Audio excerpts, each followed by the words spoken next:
오른쪽 전체가 뭐 아프거나 뭐 쑤시고 시리고 뭐 표현할 수 없는 그런 고통이 찾아왔었습니다. 그때.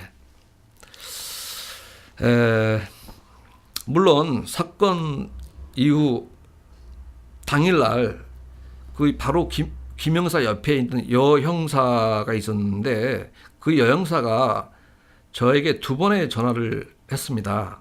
한 번은 병원에서 사진 찍을 때여서 통화를 못했으나 병원 치료 후에 전화가 또 와서 그 여 형사가 나중에 알고 보니까 정 씨였습니다. 그 여 형사가 말하기를 우리가 고소장을 받아줄 테니까 아무도 없을 때 이강필 씨를 불러 조용히 사건 진행을 할 테니 이 문제를 조용히 마무리하자라는 뜻으로 말을 하길래 내가 개망신 모욕과 폭행까지 당한 이 상황에서 어떻게 거기를 갈 수가 있겠느냐며 생각해 보겠다고 하면서 전화를 끊었습니다. 그리고 나는 3일 동안 너무 분하고 어이가 없어 잠을 잘 수가 없어서 이 문제를 잠을 이루지 못하는 새벽 시간에 국민신문고에 일단 알리고 나의 억울함을 들어달라고 진정을 냈습니다. 그리고 일주일이 지나도 사과 한 번 없는 그 형사를 고소하기로 마음먹고 9월 27일 상해 진단서를 발급받고 바로 고향 경찰서로 가서 당일 폭행치상과 모욕죄로 고소하였습니다.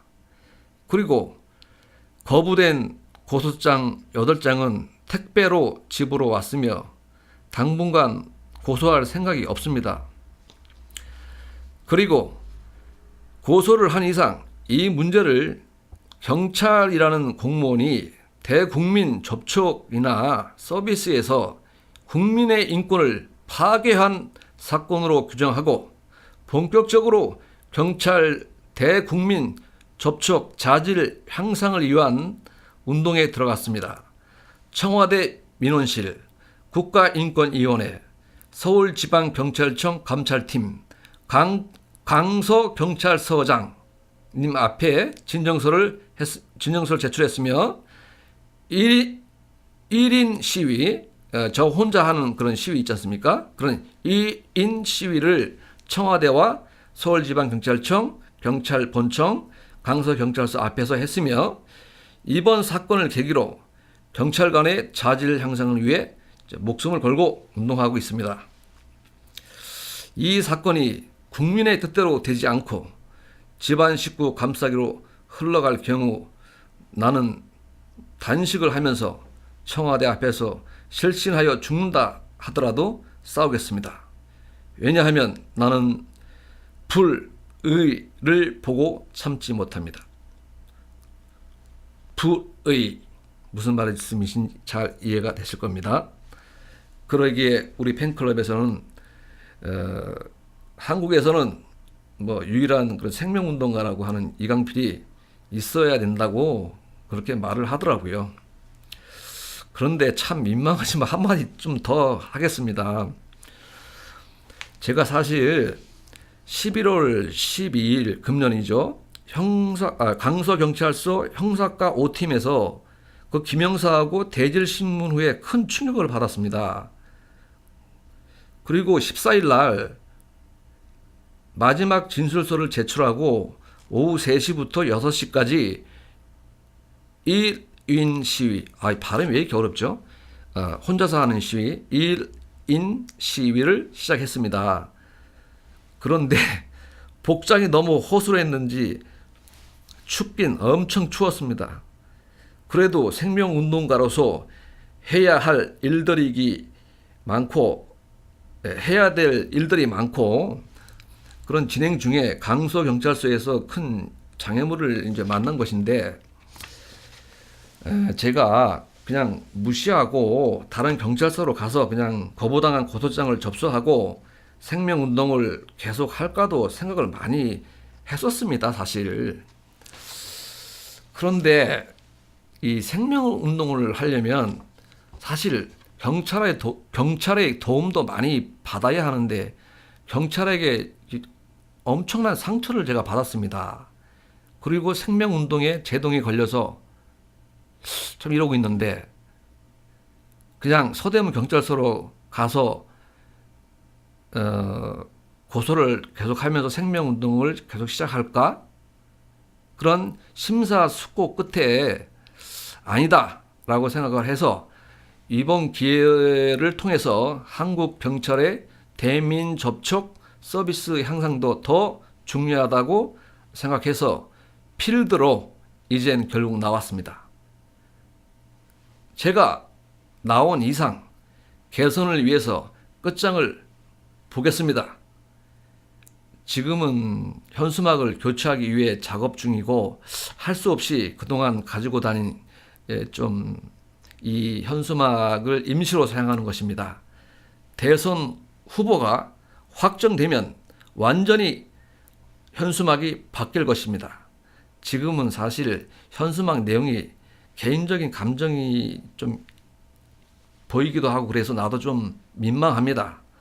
이번 대선 유세 기간 중에 최대한 각 여야 선거 캠프에 한국 경찰의 대민 서비스 향상을 적극적으로 요구하는 운동을 할 것입니다.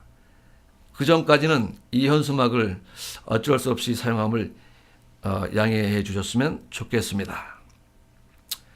그리고 당시 그 1인 시위 할 때요. 솔직히 이젠 김영사 문제는 있기로 했고요. 국민을 위한 경찰을 위해 필드에 나온 것입니다. 그런데 6시까지 당당한 1인 시위를 제대로 못했습니다. 김영사 사건이 9월 21일에 일어났는데 제가 1인 시위를 하니까 경찰들이 김영사 사건을 전혀 모르고 있었던 것이었습니다. 그리고 제가 매우 강하게 마음먹고 나온 사람인데 추워서 쓰러진다고 경찰이 장갑도 끼워주고 경비실에서 추우니까 조금씩 몸도 녹이라고 하면서 너무 친절하게 하니까 이 마음이 흔들리더라고요. 제대로 1인 시위 해보지도 못하고 경비실에서 난방기 틀어주면서 그러니 내가 미안해서 어떻게 계속 합니까? 참 해프닝이었습니다. 그렇죠. 김영사는 순간적으로 이제 화를 못 참았을 뿐이지 대한민국 형사들이 다 그런 것은 아니다라는 거 감동받았습니다. 특히 경비계장이라고 하셨던 분 국민을 껴안아주는 모습 가슴이 찡했습니다. 살짝 눈물도 났습니다. 그것이 어떤 의도가 있었다 하더라도 우린 어려움에 처하면 제일 먼저 경찰을 찾지 않습니까? 경비계장님,